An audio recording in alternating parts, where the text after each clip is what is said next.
Class 8वीं की विज्ञान की पुस्तकें है ना, अध्याय 7 जिसका नाम किशोरावस्था की ओर। क्या नाम है? किशोरावस्था की ओर। इसको अंग्रेजी में हम लोग बोलेंगे है ना, क्या बोल सकते हैं है ना, इसका प्रयोग टीएलएम के रूप में हम लोग करते हैं है ना। क्या बोल सकते हैं? Towards adolescence. क्या बोल सकते हैं? टुवार्ड्स एडोलसेंस है ना। और इस अध्याय को, इस पाठ को हम लोग ने अपनी किताबों से पढ़े और पढ़ने के बाद मुझे कुछ बिंदुओं मिला और हमको लगा कि उस बिंदु को अच्छे तौर से समझाया जाए, इसलिए समझाने के लिए मैंने एक पॉइंट बना दिए हैं जिसका नाम है महत्वपूर्ण बिंदु। क्या नाम है? महत्वपूर्ण बिंदु है ना। और आपको कृष्ण पट पे लिखा हुआ, मतलब ब्लैक बोर्ड पे लिखा हुआ है। टोटल अभी आपको 20 पॉइंट मिले हैं। कितना मिले थे? 20 पॉइंट। और वो 20 पॉइंट आपको ब्लैक बोर्ड पे हम लिख डाले है ना जी। इसमें से पहला पॉइंट है किशोरावस्था। क्या है? किशोरावस्था है ना। तो किशोरावस्था हम बोले थे कि किशोरावस्था मतलब होता है कि जिसकी आयु 11 से 18 या 19 के बीच है। तो वैसे लड़का या लड़कियां किशोरावस्था में कहे जाएंगे। और ऐसे एक सिंपल सी तरीका है कि इंग्लिश में आप काउंटिंग लिखते हैं, तो काउंटिंग लिखते हैं तो बहुत ऐसे हैं, जैसे आप 13 लिखते होंगे, तो 13 जब लिखते होंगे तो उसके लास्ट में TEEN मिलता होगा ना। और ये भर आपको 19 तक जाता है। 19 का जब मीनिंग लिखेंगे तो उसमें भी लास्ट में TEEN मिलेगा है ना।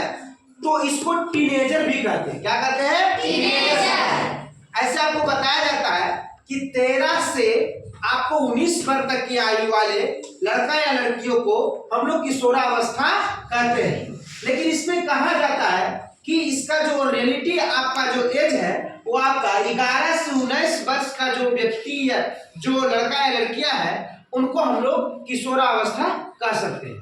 और किशोरावस्था में सोचने और समझने की शक्ति और निर्णय लेने की शक्ति लड़का या लड़कियां में पैदा हो जाता है ना, कोई दिक्कत नहीं है। और ये एज आपको सुधरने का भी है और बिगड़ने का भी। इस एज में लड़का या लड़कियां सुधर भी सकते हैं और बिगड़ भी सकते हैं। क्या इस एज को समझने में कोई दिक्कत नहीं। पॉइंट नंबर 2, इसका आपको लिखे व्याधि। क्या लिखे हैं? व्याधि। आपको विज्ञान की पुस्तक जब पढ़ा रहे थे तो उसमें आपको व्याधि मिला। क्या मिला? व्याधि। तो व्याधि का मतलब होता है इसका प्रवाचिक शब्द या इसका वास्तविक जो अर्थ होता है रोग। क्या होता है? रोग। तो रोग कहते हैं किसे? कि मनुष्य के शरीर में है ना, यांत्रिक हो या बाहरी हो, यदि आपको तकलीफ लग रहा है, आपको परेशानी लग रही है स्वयं में, तो ऐसी स्थिति में आप कहे जा सकते हैं कि आप रोग में। क्या चीज में है? रोग में। क्या चीज में है? रोग में। जब रोग लगता है तो हम लोग कहाँ जाते हैं? डॉक्टर के पास। कहाँ जाते हैं? डॉक्टर के पास। कहाँ जाते हैं? डॉक्टर के पास। तो क्या समझ में आया कि व्याधि मतलब क्या होता है? रोग। मतलब शरीर में आंतरिक या बाहरी कष्ट को हम लोग क्या कहेंगे? रोग कहेंगे। क्या कहेंगे? रोग कहेंगे। तो क्या पॉइंट नंबर 2 आपका कंप्लीट हुआ कि नहीं हुआ? चलिए अब आते हैं पॉइंट नंबर 3, आपका स्वर यंत्र। स्वर मतलब होता है आवाज, यंत्र मतलब कहाँ आपके मनुष्य में कहाँ आपका आवाज है ना। तो उसके लिए आपके है ना, आपके जो आपका गला है, गला के जगह एक यंत्र है, उसका नाम है लैरिंक्स। उसको हम लोग वोकल कॉर्ड भी बोलेंगे है ना। क्या बोले? वोकल कॉर्ड बोलते हैं। तो उसमें होता है, और इसी के कारण से लड़कियां का आवाज लड़कों की आवाज की अपेक्षा पतली, मीठी, मीठापन होता है ना। लड़का का जो लैरिंक्स होते हैं वो बहुत बड़ा होते हैं और लड़कियां का जो लैरिंक्स होते हैं छोटा होते हैं। लड़का के जो लैरिंक्स होते हैं उसको एडम एप्पल्स कहते हैं, उसको हिंदी में हम कंठमणि कहते हैं। क्या कहते हैं? कंठमणि। तो क्या आपको समझ में आया कि लड़कों की आवाज लड़कियों की आवाज से अधिक मोटा क्यों होता है? क्योंकि लड़के में जो लैरिंक्स होते हैं बहुत बड़ा होते हैं, बहुत बड़ा होते हैं, इसलिए उनकी आवाज मोटा होता है। चलिए पॉइंट नंबर 4 कहता हार्मोन। क्या कहता है? हार्मोन। हार्मोन एक रासायनिक पदार्थ होता है जिससे हमारे बॉडी में, हमारे शरीर में विभिन्न प्रकार के कार्यों का समन्वय होता है, नियंत्रण होता है ना। वो हमारे कौन करता है? हार्मोन करता है। कौन करता है? हार्मोन। अब आता है ग्रंथि। ग्रंथि हमारे शरीर का वह अंग है जिससे हमको पदार्थ का उत्पादन एवं उत्सर्जन होता है। जिससे पदार्थ में आपको हार्मोन हो सकते हैं, एंजाइम हो सकते हैं, ऐसे बहुत ऐसे पदार्थ हो सकते हैं, कोई दिक्कत नहीं है। अब आता है अंतःस्रावी ग्रंथियां। ग्रंथियां भी दो प्रकार के, अंतःस्रावी ग्रंथियां और बाह्यस्रावी ग्रंथियां। अरे तो अंतःस्रावी ग्रंथियां को हम नली विहीन ग्रंथि भी कहेंगे और बाह्यस्रावी ग्रंथियां को नली सहित ग्रंथि भी कहेंगे। इनमें से कोई दिक्कत नहीं है। अब आते हैं पॉइंट नंबर 6, शुक्राणु। क्या आते हैं? शुक्राणु। तो शुक्राणु का निर्माण है ना, जो लड़के होते हैं है ना, जो नर होते हैं, उनके वृषण से शुक्राणु का निर्माण होता है। और शुक्राणु में दो प्रकार के गुणसूत्र होते हैं, एक गुणसूत्र एक्स होते हैं, एक गुणसूत्र वाई होते हैं। इसी कारण से शुक्राणु दो प्रकार के होते हैं। किसमें? लड़का में, एक एक्स और एक वाई, एक एक्स और एक वाई। चलिए अब आते हैं पॉइंट नंबर 7, आता है अंडाणु। अंडाणु का निर्माण अंडाशय से, अंडाणु का निर्माण अंडाशय से आपको होते हैं। और इसमें ये जो अंडाणु होते हैं वो लड़कियां महिलाओं में पाए जाते हैं। इसमें सिर्फ एक संतान होते हैं। कितना होते हैं? एक संतान होते हैं, है ना, समझ में आ रहा है। और ये आपका शुक्राणु, अंडाणु, ये सब आपका जननांग है। ये सब क्या है? जननांग है। चलिए आगे हम चलते गौण लैंगिक लक्षण, पॉइंट नंबर 8। तो वैसा लक्षण जो आप मनुष्य या लड़का हो लड़कियों को, है ना, आप बिना उसको चेक किए हुए, जांच पड़ताल किए हुए, उसके अनुमान से हम पता कर सकते हैं कि ये वास्तविक में लड़का है या वास्तविक में लड़कियां। तो अभी लड़का है तो उनमें दाढ़ी, मूंछ, है ना, ऐसे चीजों का विकास हो रहा है। अभी उनको देखेंगे तो उसको हम पहचान जाएंगे वो लड़का है, क्या पहचान जाएंगे ना। लड़कियां में क्या होगी? उनकी बड़ी बड़ी बाल होंगे, बड़ी बड़ी क्या होंगे? बाल होंगे, है ना। इस तरह की चीजों को हम देखकर हम पहचान सकते हैं कि वो लड़कियां होगी, है ना, पहचान सकते हैं ना। चलिए तो उसी चीज को हम लोग कहते हैं गौण लैंगिक लक्षण। जो लक्षण आप पुरुष को देख के बता सकते हैं, है ना, आप उसको जांच नहीं कर सकते, लेकिन आप उसको दाढ़ी, मोछ देखेंगे, है ना, तो हम बता सकते हैं कि वो क्या है? पुरुष है। पुरुष है कि पुरुष है, तो आपको ये हम बता सकते हैं। तो ऐसे लक्षण को हम लोग गौण लैंगिक लक्षण कहते हैं। यौन आरंभ, जब किसी व्यक्ति को, है ना, जनन क्षमता जब प्रारंभ होने लगता है ना, तो उसी को कहते हैं यौन आरंभ। यौन आरंभ की जो अवस्था होता है आपका 18 से प्लस जैसे होते हैं, वैसे उसको यौन आरंभ हो जाता है। ऐसे तो कहा जाता है कि लड़कियों में 10 से 12 वर्ष की उम्र में ही यौन आरंभ प्रारंभ हो जाता है ना। कहा जाता है कि 10 से 12 वर्ष की उम्र में ही लड़कियों में यौन आरंभ होना प्रारंभ हो जाता है। अब आता है पॉइंट नंबर 10, क्या आता है? कयांतरण। क्या आता है? कयांतरण, है ना। जो छोटे मेढक होते हैं, तो मेढक बनने से पहले उनमें लार्वा उत्पन्न होता है। लार्वा से व्यस्त मेढक में बदलना क्या कहलाता है? या बनना कयांतरण कहलाता है। क्या कहलाता है? कयांतरण। और कयांतरण का जो प्रोसेस होता है, उसका जो नियंत्रण करता है वो कीट हार्मोन करता है। कौन करता है? कीट हार्मोन। कौन करता है? कीट हार्मोन। आपकी किताब में लिखा हुआ मिला कि पुरुष हार्मोन, आपका पॉइंट नंबर 11, पुरुष हार्मोन जिसका नाम है टेस्टोस्टेरोन। क्या नाम है? टेस्टोस्टेरोन।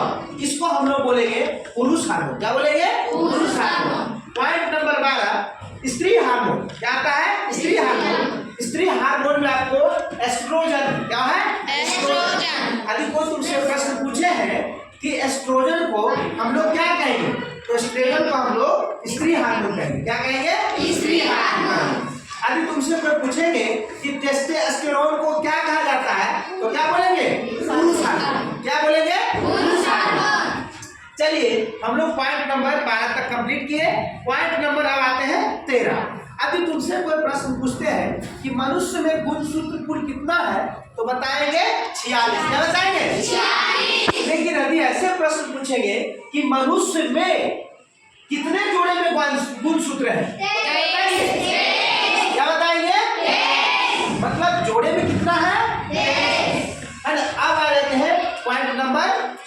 पॉइंट नंबर 14 संतुलित आहार कहेंगे वैसा आहार जिसमें समान मात्रा में प्रोटीन हो, समान मात्रा में कार्बोहाइड्रेट हो, समान मात्रा में वसा हो, समान मात्रा में खनिज लवण हो।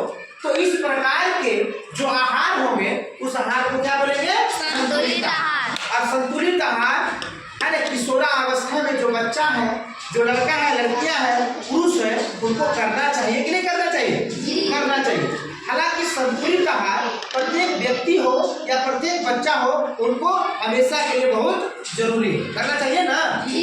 हाँ, तो संतुलित आहार में आप विभिन्न प्रकार के सब्जियां का प्रयोग कर सकते हैं, है ना। जो सब्जियां पत्तेदार होंगे, है ना, पत्तेदार होंगे उसमें लोहा होगा, पोटेशियम होगा, है ना, इस तरह के खनिज तत्व होते हैं।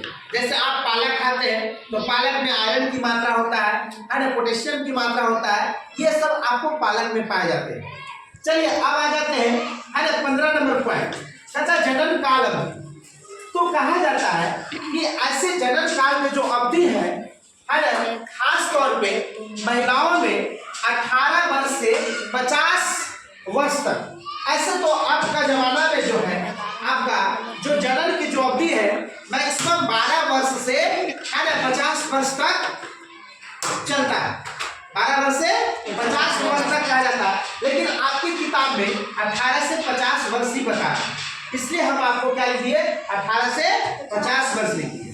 तो जनन का मतलब आपको कहाँ तक कब कितना एज तक जनन करने की कैपेसिटी है ना, कितना वर्ष तक, तो उसी को हम लोग क्या कहेंगे जनन का। क्या इसको समझने में कोई दिक्कत नहीं है? चलिए पॉइंट नंबर आते हैं 16 स्वास्थ्य होता है। तो स्वास्थ्य मतलब होता है कि आपकी सफाई होना चाहिए। किशोरावस्था में जो बच्चे हैं या लड़का लड़कियां हैं उनको प्रत्येक दिन स्नान करना चाहिए, है ना, ताकि उसमें जो पसीना है, तैल है ना, बहुत ऐसे चीज है जो उत्सर्जित होते हैं, है ना, यदि उसको हम नहीं साफ करते हैं, नहीं धोते हैं तो क्या वो गंदा होगा कि नहीं होगा? और जब गंदा होंगे तो क्या पड़ जाएंगे? बीमार पड़ जाएंगे। क्या पड़ जाएंगे? बीमार। तो ऐसे में बहुत तरह की बीमारियां हो जाएंगे ना।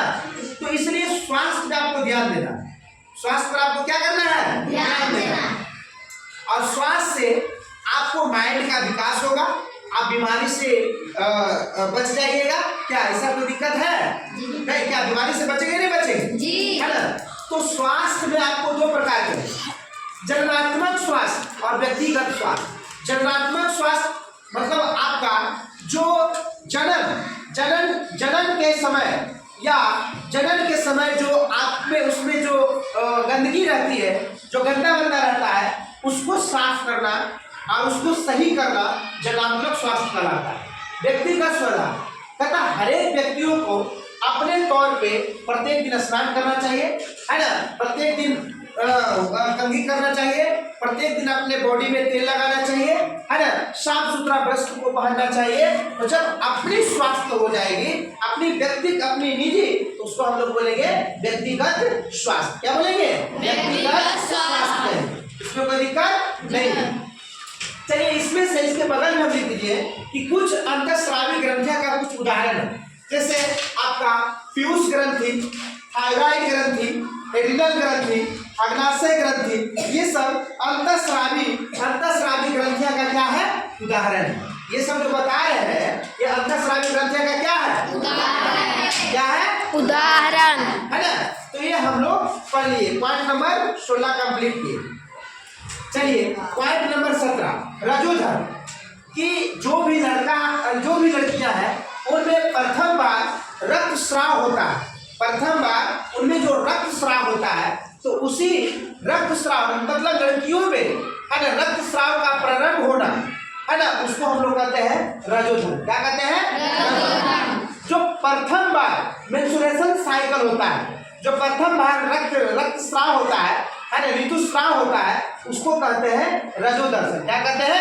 रजोदर्शन। जब आपको 40 से 45 वर्ष हो जाता है तो ऐसे में रजोधर्म होना बंद हो जाता है और रजोधर्म को बंद होना रजो निवृत्ति कहलाता है। क्या कहलाता है? रजो निवृत्ति कहलाता है। उसमें कोई दिक्कत नहीं है। अब आता है 20वां नंबर पॉइंट, जननांग कहलाता है। तो किसी भी चीज को जनन करने के लिए जननांग होना बिल्कुल जरूरी है। स्त्री में भी जननांग भाग है और पुरुष में भी जननांग भाग है।